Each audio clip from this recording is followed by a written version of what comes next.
여러분 안녕하십니까? 반갑습니다. 오늘은 하나님의 말씀을 고난, 하나님의 유산이라고 하는 제목으로 하나님의 말씀을 살펴보겠습니다. 우리가 이 죄악 세상으로부터 천국에 가는 것, 그리고 죽을 수밖에 없는 죄인이 영생을 얻는 과정에 있어서 필수로 거쳐야 할 과정이 고난과 시련, 투쟁의 과정입니다.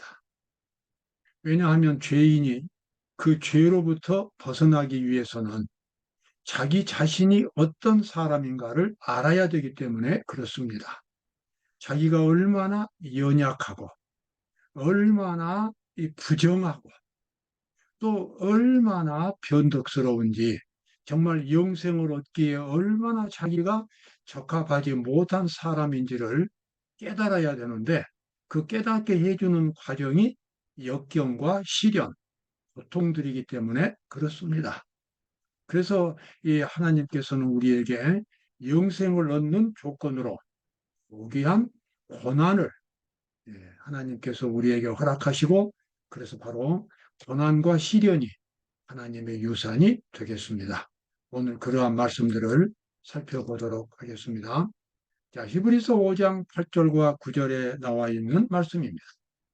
그가 아들이시라도 받으신 고난으로 순종함을 배워서 온전하게 되었은즉 자기를 순종하는 모든 자에게 영원한 구원의 근원이 되시고, 예수님에 대한 말씀입니다. 여기 보면 예수님이 배우셨다는 말씀이 나옵니다. 예수님은 늘 다른 사람에게 가르치는 일을 많이 하셨지만, 그러나 실제로 그분은 많은 것을 배우셨다고 하는 것입니다. 무엇을 배우셨습니까? 순종하는 법을 배웠습니다. 예수님은 원래 하나님이시고 창조주이시지만 우리와 똑같은 인간의 모습을 입고 이 땅에 오셔서 우리와 똑같은 처지에서 생활하셨습니다. 그분은 죄를 극복하셨고 하나님의 말씀에 온전히 순종할 수 있는 그런 생활을 사셨습니다. 예수님이 어떤 특권층으로 또는 특별한 위치에서 순종하신 것이 아니라 우리와 똑같은 입장에서 순종하는 법을 배우셨다는 것입니다. 그가 아들이시라도 받으신 고난으로 순종함을 배워서 온전하게 되었은즉 자기를 순종하는 모든 자에게 영원한 구원의 근원이 되시고, 여기서 아주 중요한 것을 볼 수 있지요. 구원이란 것은 뭡니까? 하나님의 말씀에 순종하는 것입니다. 그리고 그 순종하는 법은 역경을 통해서 배운다고 하는 것입니다. 예수님이 그렇게 배우셨어요. 예수님이 그렇게 배우시고 우리도 똑같이 시련과 역경 속에서 순종하는 법을 배우고자 할 때에 우리를 도와주겠다고 하는, 우리를 붙들어서 순종할 수 있도록 만들어주시는 구세주가 되셨다고 하는 것입니다. 예수님도 이 땅에 오셔서 배우신 것은 순종이었습니다. 그래서 우리도 순종을 배워야 합니다. 그런데 그 순종은 고난과 시련을 통해서 배운다고 하는 것입니다. 예수님께서도 그렇게 배우셨기 때문에 우리가 그렇게 할 수 있고, 그래서 예수님은 우리가 그러한 순종을 할 수 있도록 도와주신다고 하는 것입니다. 생명과 영광의 주님께서는 인간을 불순종의 결과에서 구원하기 위하여 높은 사령관의 자리를 떠나시고 슬픔의 사람, 질고를 아는 자가 되셔서, 이 질고라고 하는 것은 질병 때문에 당하는 고통이지요. 되셔서 치욕과 죽음을 당하실 때 당신의 편의와 즐거움을 고려하지 않으셨다.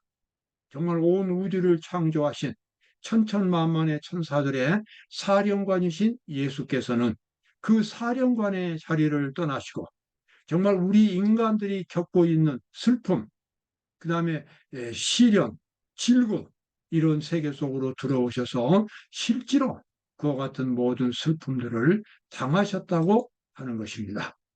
그래서 예수님은 자기가 시험을 받아 고난을 당하셨은즉 시험 받는 자들을 능히 도우시느니라. 아멘. 여러분, 우리가 이 세상에 살 때에 우리 모두는 마음의 상처를 안고 삽니다. 많은 상처들이 있고 또 질병이 있습니다. 늘 두려움 가운데 삽니다. 언제 어떤 일이 일어날지 모릅니다. 그러다가 결국은 한 줌의 흙으로 돌아가 버리고 맙니다. 그래서 이와 같은 가난하고 슬픈 죄인들을 구원하시기 위하여 예수님은 실제로 그런 고난을 당하셨고, 그래서 우리와 같은 처지를 그분이 실제로 경험으로 아시기 때문에 우리를 도와주시겠다고 그런 일을 시작하신 것입니다. 자, 이 고난이 하나님이 주신 유산이라고 하는 것은 에덴 동산에서부터 시작이 됐습니다. 땅은 너로 인하여 저주를 받고 너는 종신토록 수고하여야 그 소산을 먹으리라. 땅이 너에게 가시덤불과 엉겅퀴를 낼 것이라. 너의 먹을 것은 밭의 채소인즉 아담과 하와가 죄를 짓고 나서 타락한 이후로 하나님께서 선언하신 말씀은 이 세상에 이제는 고통이 오겠다고 하신 것입니다. 이 땅을 저주하신 것입니다. 왜 하나님께서 이 아담이 죄를 지은 후에 이 세상을 저주하셨을까요? 그래서 가시덤불과 엉겅퀴를 내도록 하셨을까요? 여러분, 그것은 하나님의 뜨거운 사랑 때문에 그렇게 된 것입니다. 죄를 지은 인간은 영원히 살 수가 없습니다. 죄인은 천국에 들어갈 수가 없습니다. 그러므로 죄인에게 있어서 유일한 희망은 그 죄로부터 해방되는 일입니다. 그러나 해방되기 위해서는 고난과 시련 속에서 죄와 투쟁을 해야만 죄를 극복할 수가 있기 때문에, 자기가 죄인인 것을 알 수 있기 때문에 하나님께서는 이 세상을 저주하신 것입니다. 그래서 이 세상을 하나님께서는 영원히 살 수 있도록 하는 그런 세상을 만드셨지만, 죄가 들어온 뒤로는 이제는 영원한 세상이 아니라 한번 거쳐가는 세상, 이 세상을 거쳐서 영생으로 들어가는 그러한 준비의 장소, 그러한 학교, 영생을 위한 학교로 이 세상을 만드셨습니다. 이와 같은 일들이 그들에게 다가오는 것은 하나님께서 그들을 인도하고 계시기 때문이다. 시련과 장애는 주님께서 택하신 훈련의 방법이며 또한 그분께서 정하신 성공의 조건이다. 하늘 백성이 된 사람으로서 어느 누구 한 사람 고난과 역경 없이 천국 백성이 된 사람은 없습니다. 뜨거운 눈물과 또는 피땀 흘린 그런 노력과 투쟁과 고독과 좌절과 이런 속에서 끊임없이 하나님을 바라보고 믿음으로 살아갔던 사람들이 마침내 천국을 얻을 수 있게 됩니다. 하나님께서는 우리가 고난을 통하여 온전하게 되는 그러한 길을 아시기 때문에 우리에게 자주 시련과 역경을 허락하시는 것입니다. 내가 진실로 진실로 내게 이르노니 내가 젊어서는 내가 스스로 띠띠고 원하는 곳으로 다녔거니와 늙어서는 내 팔을 벌리기니 남이 내게 띠띠우고 원치 아니하는 곳으로 데려가리라. 주님께서 3년 반 동안 이 세상에 사시면서 12제자를 뽑으셨고 그 12제자 가운데서 예수님이 마음으로부터 정말 아끼고 사랑하는 제자가 베드로였습니다. 그런데 예수님은 하늘로 가시기 전에 베드로의 남은 일생이 십자가의 삶이라는 것을 약속해 주셨습니다. 젊어서는 내가 마음대로 네 행동했지만 늙어서는 사람들이 너를 내게 띠띠우고 원치 아니하는 곳으로 데려가고 그리고 내 팔을 벌리리라. 이것은 베드로가 십자가에 못 박혀 죽을 것이라고 하는 것을 예수님이 예언하신 것입니다. 참 사랑하는 제자 베드로에게 예수님은 가장 고귀한 선물을 주셨습니다. 그것은 바로 십자가의 생활이었고 십자가의 죽음이었습니다. 베드로는 끝까지 십자가에 못 박혀 죽을 때까지 주님께서 주신 그 사랑의 의미를 아셨어요.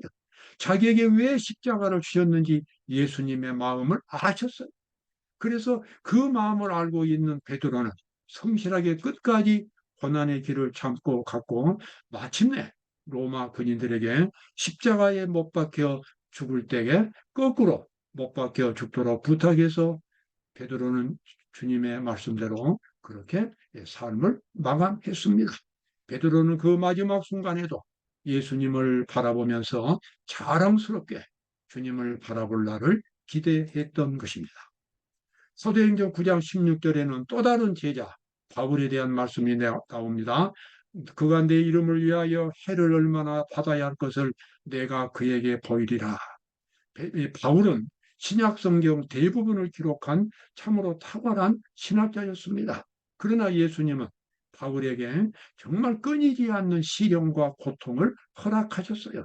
베드로가 그렇게 많은 지역을 다니면서 사람들에게 복음을 전하고 영혼을 구원했지만 그가 가는 길은 매일매일 시련과 역경, 고통과 또 슬픔 이러한 것들로 번복이 되는 그런 생활을 살았습니다. 바울은 그런 고통을 통해서 하늘의 영감을 받을 수 있었고 예수 그리스도를 깊이 만날 수 있었고 그가 만난 예수 그리스도를 사람들에게 소개할 수 있었습니다. 빌립보서 1장 29절에서 바울은 이렇게 말합니다. 그리스도를 위하여 너희에게 은혜를 주신 것은 다만 그를 믿을 뿐 아니라 또한 그를 위하여 고난도 받게 하심이라. 고난도 받게 하심이라. 여러분 이 말씀 늘 기억하시기 바랍니다. 그래서 저를 포함해서 우리 모두가 다 시련과 고통이 올 때에 돌아서서 주님 앞에 기도하고 감사합니다라고 우리가 주님께 말씀드려야 합니다. 이 시련이 끝날 때에 내 믿음은 한 단계 더 높아질 것이고 나는 주님께 더 가까이 갈 것이고 내 속에서 주님의 형상이 주님의 인침이 주님의 그 아름다운 품성이 나에게 더 확실하게 새겨질 수 있기 때문에 하나님께서 이러한 시련을 주셨다고 하나님께 감사의 기도를 드릴 수가 있습니다.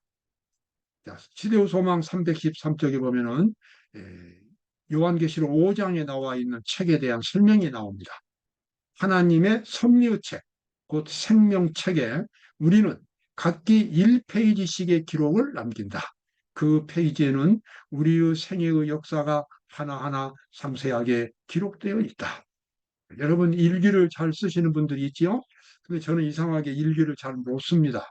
쓰려고 하다가 그냥 나중에 또 그만두는 일이 많았는데 그러나 제가 그렇게 이 세상에서 역사를 쓰지 않아도 훌륭한 아주 정확한 역사책이 남습니다. 그것은 바로 하늘에 있는 역사책입니다. 천사들이 그와 같은 역사책을 기록합니다. 여러분과 저의 일생의 기록이 하늘에 전부 남아 있습니다. 우리가 했던 말, 우리가 했던 행동들, 우리 마음속에 품었던 생각들, 우리의 인격적인 모습들, 그 모든 것들이 하늘에 남아있고 그러한 것들이 하나님께서 여러분과 저를 심판하실 때에 그것을 공개하신다고 하는 것입니다.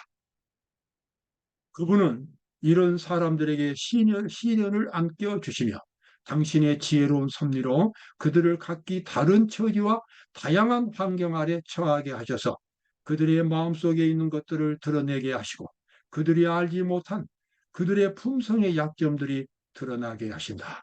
하나님께서는 정말 우리가 하늘의 백성으로 변화될 수 있도록 그래서 깊이 회개하고 그리스도의 형상을 깊이 가질 수 있도록 우리의 약점들을 드러내시는데 그 약점들은 우리가 시련을 당할 때에 나타나게 되는 것입니다. 예를 들어서 우리가 같이 교회 생활을 하는데 어떤 신자가 굉장히 인격적인 모독을 하고 아주 시련을 줍니다.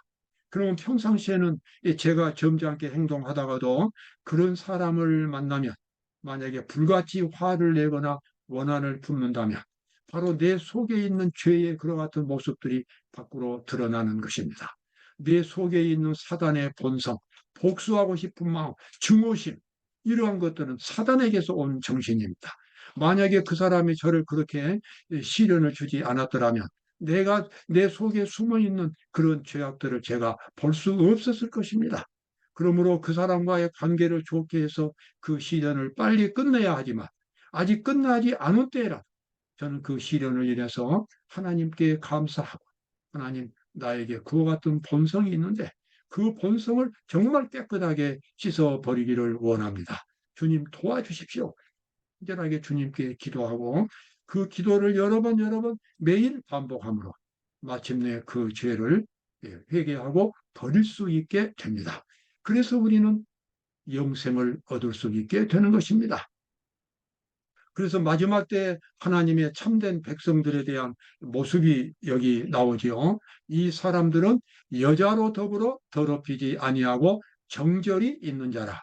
어린 양이 어디로 인도하든지 따라가는 자들이다. 여기서 특별히 여자로 더불어 더럽히지 않았다고 하는 것은 여기서 말하는 여자는 영적인 여자입니다. 마지막 시대에 타락한 기독교입니다. 타락한 종교 세력들입니다. 마지막 때에 이 하나님의 말씀을 가르친다고 주장하는 수많은 종교 단체들이 하나님의 율법은 지킬 수 없다고 가르치고 있습니다. 하나님의 율법을 지켜서 구원받는 것이 아니라 믿음으로만 구원받는다고 가르치므로 수많은 신자들이 그 속에 빠져 있습니다.